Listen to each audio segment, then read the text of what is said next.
Welcome to DeFi Crypto today. Our topic today is Terra Luna version 2, the future.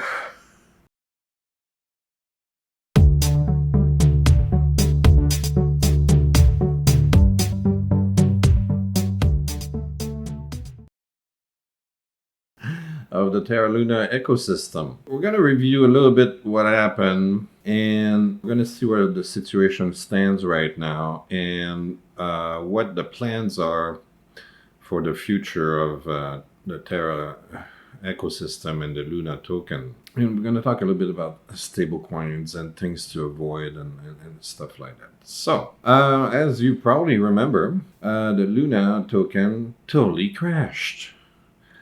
Okay, when the UST token depegged and revealed the flaws in the Terra ecosystem system. Okay, I've been a victim of this as well. I lost a little bit of money. Okay, I didn't put all my money on this, but I lost a few $1,000s. It's not the end of the world. And basically, the lesson I learned from this personally is I should have been more careful and I should have read the original white paper from Terra, which I did not do. Okay, you gotta understand the different kinds of stable coins that exist. This one is an algorithmic stable coin, meaning it's not backed by any substance. Okay, there's no US dollars that are deposited in the bank account somewhere that are backing this. There's no gold. There's no other tokens actually that are backing this. Basically, what happens is that you have an arbitrage situation between the value of the UST and the value of Luna.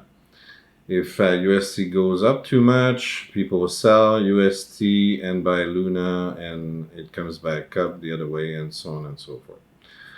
All right. And there's a way for arbitrageurs to make money trying to repeg the Luna and the UST token. Now, unfortunately, the same arbitrageurs can decide, let's crash this and let's take all the money. And that's what happened here. But it was exacerbated by actions done by the Luna Foundation and Kwon, the founder of this thing. You're going to see that they don't have their hands clean completely here. All right. And also, I want people to look at history. Last year, this was June, almost a year ago, the same thing happened for the iron titanium or Titan token. The Titan token is essentially like Luna, and it was used to help peg the iron token, which was supposed to be a stable coin. And for a while, it kind of worked. Titan token shot up all the way to $38 very quickly, as you can see here, in a matter of a few days, and it looked like a total success. There were billions and billions of dollars on the Iron Web protocol, and then whales decided, let's sell this stuff and let's pocket our profits.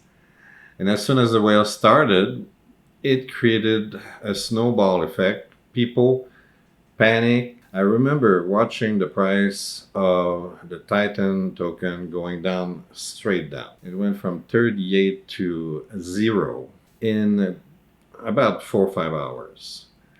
Okay, it went down fast, really fast, straight down. It was ridiculous. Today, it's still trading, kind of, at $0.00001498 dollar. So yeah, it's worthless. It's worthless. So avoid algorithmic stablecoin if they're not backed by anything whatsoever. If they're backed by Bitcoin directly, yeah, that's better. If they're backed by ETH or ETHEREUM, that's better. If they're backed by US dollars in a vault somewhere like Circle does, and BUSD, the Binance USD, stablecoin, yeah, that's better. All right. But algorithmic like this, nah. Avoid that like the freaking plague. Okay. This will happen over and over and over again. And I'm going to show you another example at the end of a new algorithmic stablecoin that was announced just a few days before the crash of Luna and UST. All right. And I'm going to make a recommendation. Okay. I'm tired of these things. Oh, this is not financial advice. Yeah, it's financial advice. Don't buy it. I'm going to tell you what it is at the end of the video, and I'm going to tell you financial advice. Don't freaking buy that thing. Okay? It's not sustainable.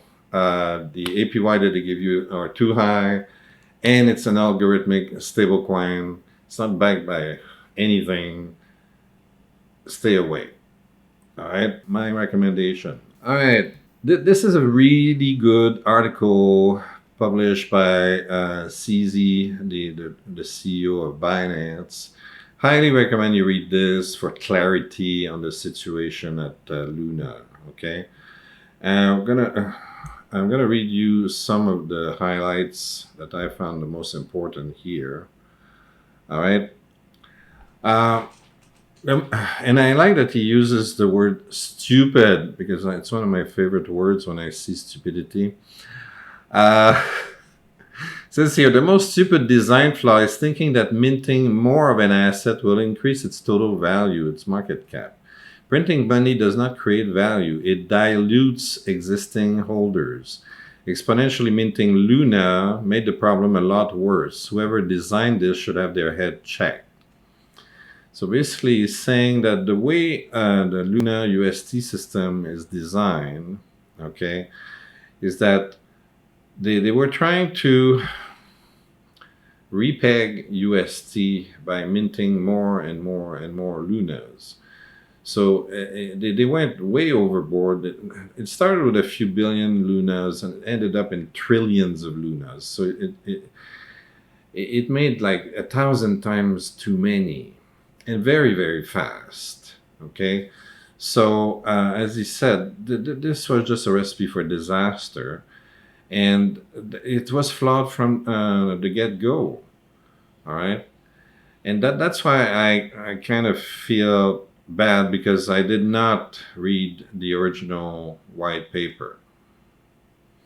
If I had read the white paper, I might have seen this design flaw from the start. And then I would have stayed away from the Terra ecosystem altogether. But I'll explain also a little bit later why Terra was so popular. Because they did, it's not all, okay. They did some good stuff, okay? But that was a major flaw.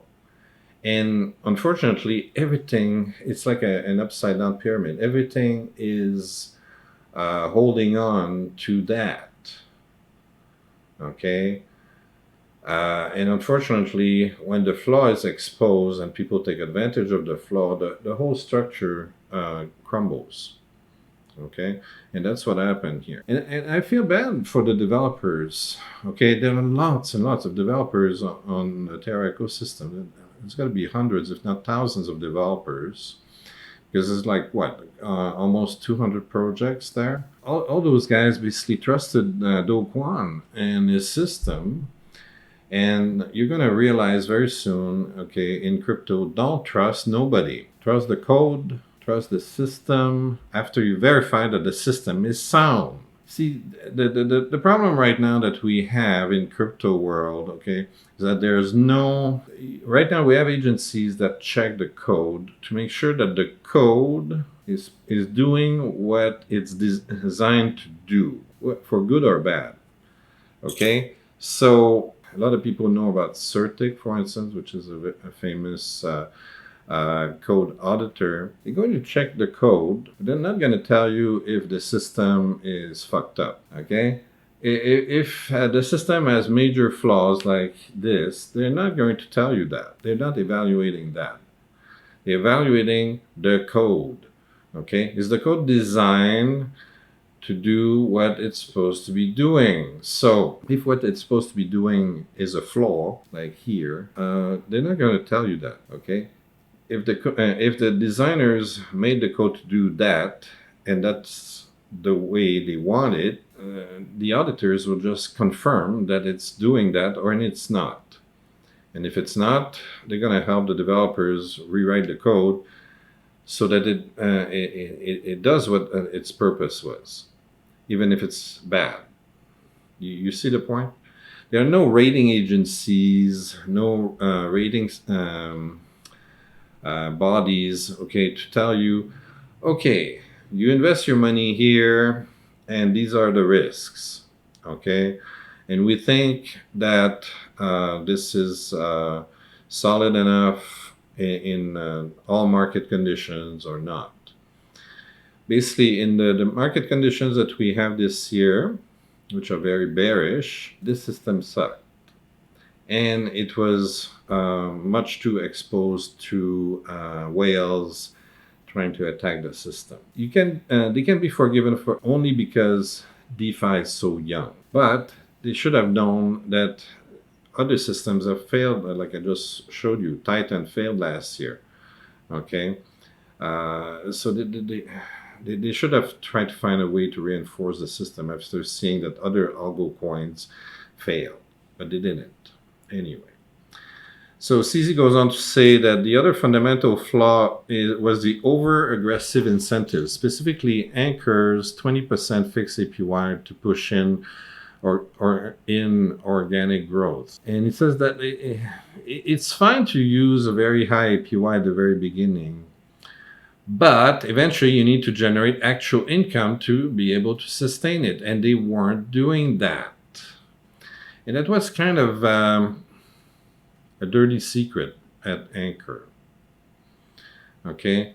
I thought also mistakenly, again, I should have done more research before I invested there. This is Anchor right now. The APY is as set at 18.16%, which is, again, very, very high. And essentially, when it used to be 19.5 most of the time, for almost a year, it was set at 19.5. And I thought it was more sustainable than it was, that it actually is. And that's my fault for not doing enough research on this. And as soon as they dropped from 19.5 to 18%, UST started depegging. And that started the downfall of UST and Luna. All right?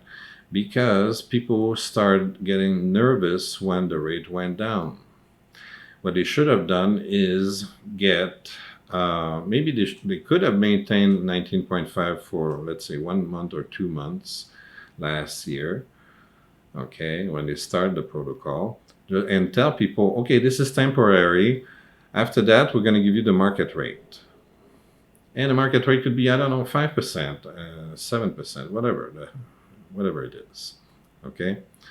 And the rate should come from revenues made by Anchor.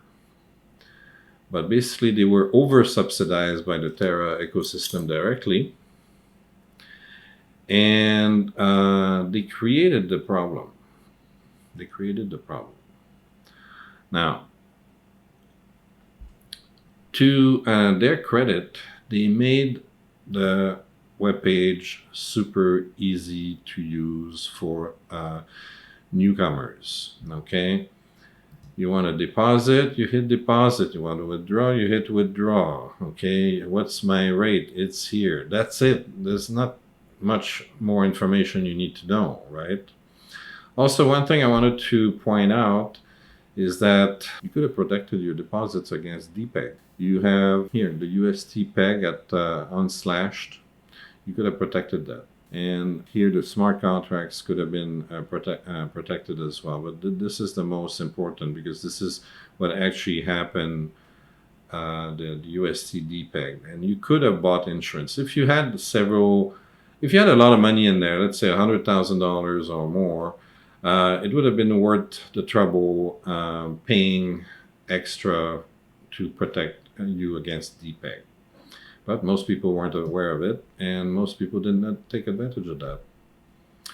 All right, so go back to CZ. Now, he's saying that when they tried to restore the peg, things went wrong. It says the entire incident could have been avoided if they had used their reserves when the depeg was at 5%. After the value of the coins had already crashed by 99%, they tried to use the $3 billion to do the rescue, and of course, this didn't work. It was way, way, way, way too late. Okay, you don't need to wait for the problem, for a small problem to become a cancer. Okay, fix it immediately. It says here, in this case, it didn't look like a scam. It was just stupid. Okay, they were stupid the way they acted. That's what he's saying. Lesson 2. Always be operationally extremely responsive. The Terra team was also very slow and infrequent in their communication with the community, which further eroded any lingering trust users had with them. So you're having problems. The system is, somebody is trying to exploit your system. The system is broken, whatever. Tell people what's going on, okay, to reassure them. They didn't do that fast enough. Lesson 3, always communicate frequently with your users, especially in times of crisis. So they didn't do that. And then CZ also says, lastly, I have mixed feelings about the revival plans provided by the Terra team. I'm going to show you that, and I think the revival plan totally sucks. Okay, and I'm not putting any money in there.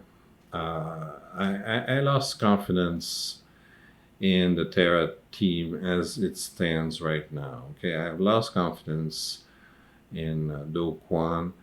I don't think he was a very nice person in the first place. We're gonna see about that. But I think there were a lot of problems, and it was basically just a time bomb waiting to explode. Here, the New York Times says how a trash-talking crypto founder caused a $40 billion crash. Basically, Do Kwon likes to talk trash, okay? Likes to mock opposition, and he doesn't like to be criticized, okay? And if you criticize him, it tells you you're stupid or you're poor or whatever. I use the word poor a lot for people that criticize him. Now, I don't know if it's just my own personal experience, but I know several Korean people because I live in Bangkok, and Korea is not very far, and there's a lot of people from Korea that come and vacation in Bangkok and Thailand and so on. And I kind of find that many of the Koreans that I met are very boastful about their own personal abilities. And again, they don't take criticism very easily.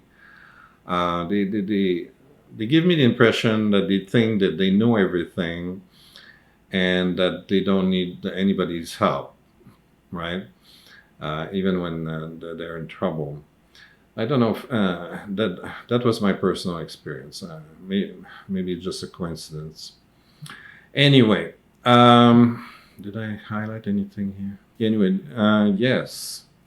As Luna caught on, the naysayers grew louder. Charles Cascarilla, the founder of Paxos, a blockchain company that offers a competing stablecoin. Actually, Paxos also helps Binance with the BUSD. Okay, they're the ones behind the BUSD, which means, and they have a dollar for every BUSD issued. Okay, so it cannot be depaid. Okay, if you want to sell your BUSD, yeah, we're gonna give you $1, no problem. We have it in the bank. All right. Paxos, a blockchain company and they cast doubt on Luna's underlying technology in an interview last year. And Kwon responded by taunting him on Twitter, saying, "What the fuck is Paxos?" Okay, saying that nobody knows them and blah blah blah. Kevin Zhao, a hedge fund manager, repeatedly predicted that the two currencies, UST and Luna, would crash. The thing is, Anchor was very, very successful, and that made Luna very, very successful. And as I said earlier, the design at Anchor is very easy to use, and the rates are very high, and people were attracted to those rates. The problem is that the rates were not sustainable long term, and they really pushed the Terra ecosystem to their limits. Okay, and they should have maintained those high rates only for a short period of time, I think, and that would have made things a little bit better. Next article. Here they're talking about Kwon announced he was going to purchase a total of $10 billion in Bitcoin to serve as UST reserves. And again, it says reserves, and again, it's misleading because the way it's designed, it's not coded like that. Okay? It's not coded that UST is backed by this much Bitcoin. Okay? It's not coded like that.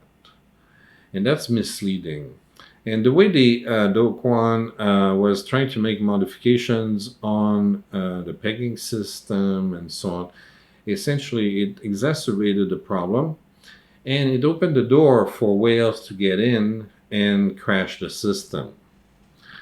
So it says these BTC purchases resulted in an oversupply of UST, which started falling rapidly once the sell pressure began to mount on Luna and then subsequently on UST. Once the selling happened, the Luna Foundation Guard had to offload its Bitcoin to maintain the peg, but the reflexive sell pressure continued and all the involved assets began to drop very hard. So yeah, everything failed. His idea was wrong. Okay, that's what happened here. And this article, I saw it in a tweet also, but I can't find the original tweet. People at MakerDAO. MakerDAO is the project that creates the DAI stablecoin, which is not algorithmic. It's over collateralized. So they use various assets like ETH and USDC to back the DAI. Okay, and when they looked at the Terra design, McPherson here says that it was reckless pretty much from the start. UST's implosion emphasized the need for stablecoins to be collateralized. McPherson said it's why MakerDAO chooses to over-collateralize its stablecoin DAI currently by 164%, so that users can be certain they can always trade DAI for $1. You didn't have that at UST Luna. Okay. When they looked at the code and they looked at the white paper, these guys, they said this is not going to work. It's a recipe for disaster. All right. All right. So we saw this. This is unslashed, the insurance where you could have gotten protection against DPEG if you take advantage of that. You have Nexus also. They had protection against the code problem at Anchor, but not against DPEG here. All right, now I want to show you what the future of Terra is supposed to be. Terra created a Terra Ecosystem Revival Plan number 2, and it's updated and final, so that I guess there's not going to be another plan. And it's not very popular. Out of 7,200 voters, 91% said no way.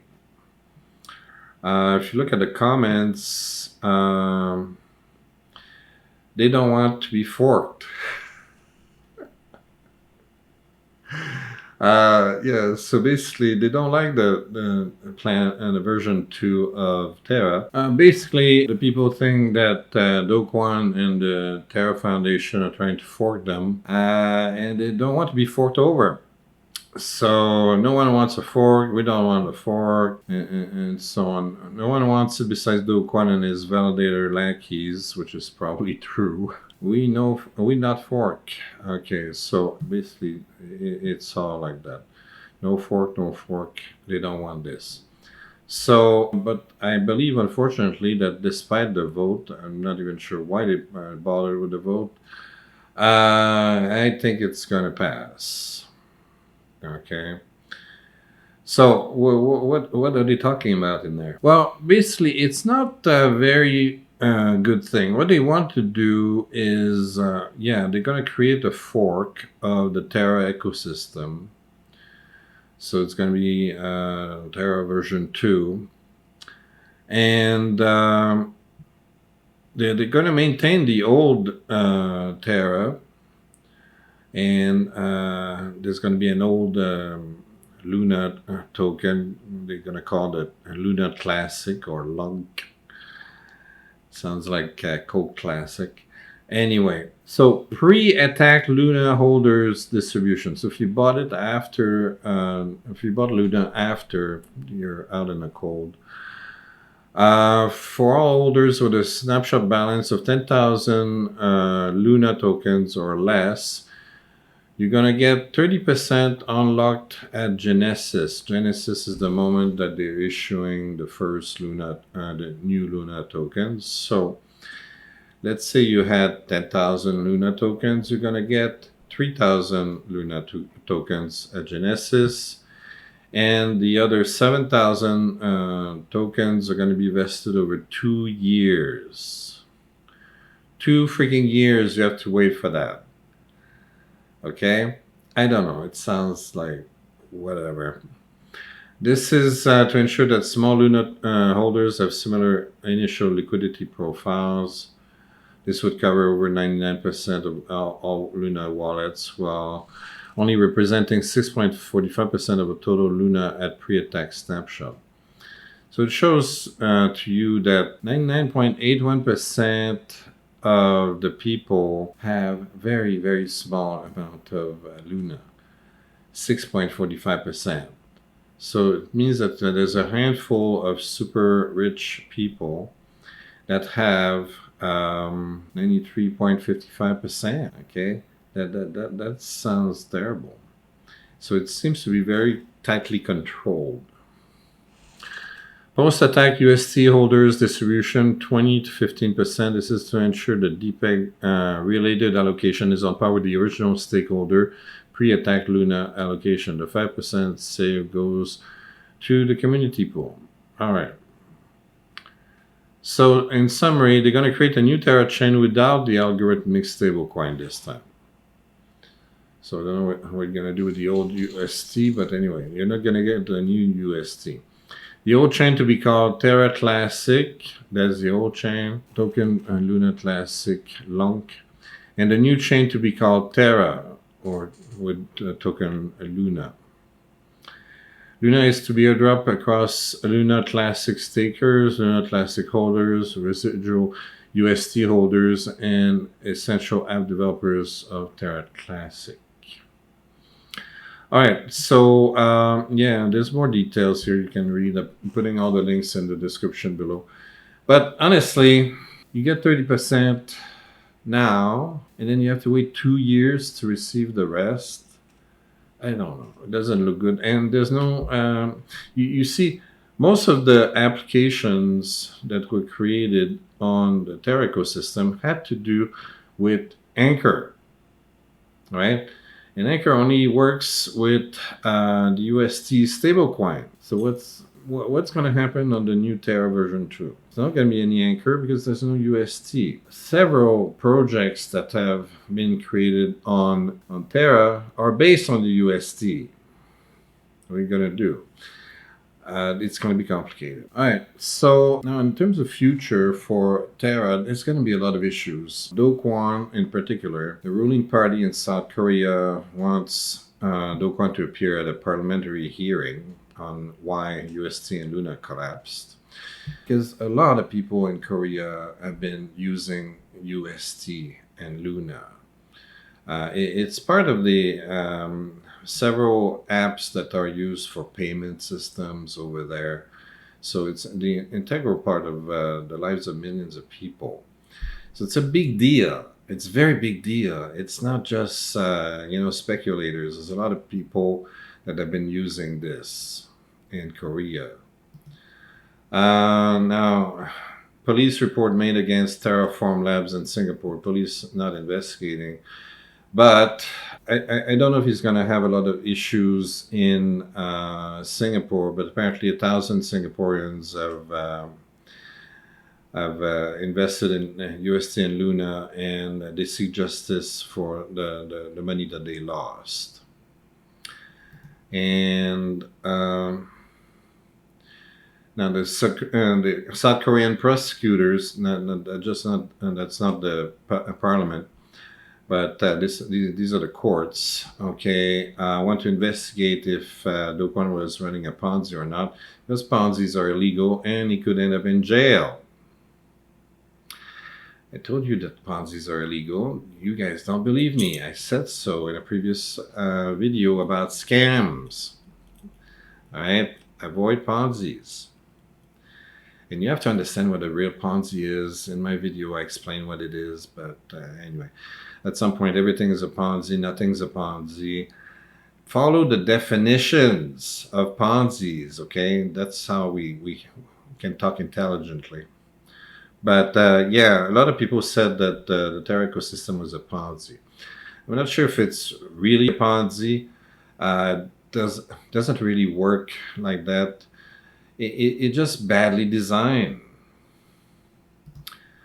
All right, now here's another algorithmic stablecoin that launched around May the 5th, 5 days before the Terra collapse.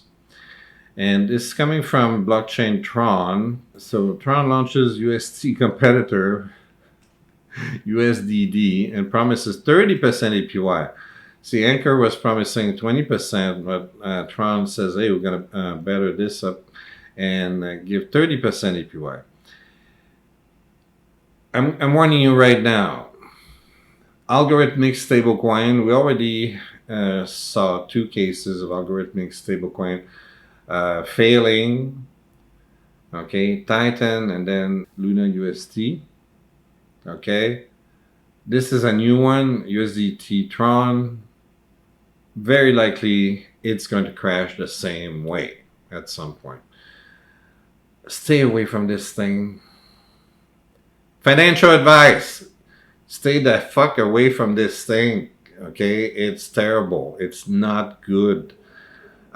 You cannot maintain 30% APY the way it's designed. The only way you can promise 30% APY for depositors is if you charge more than 30% APY somewhere else. Okay? That's the only way to do it.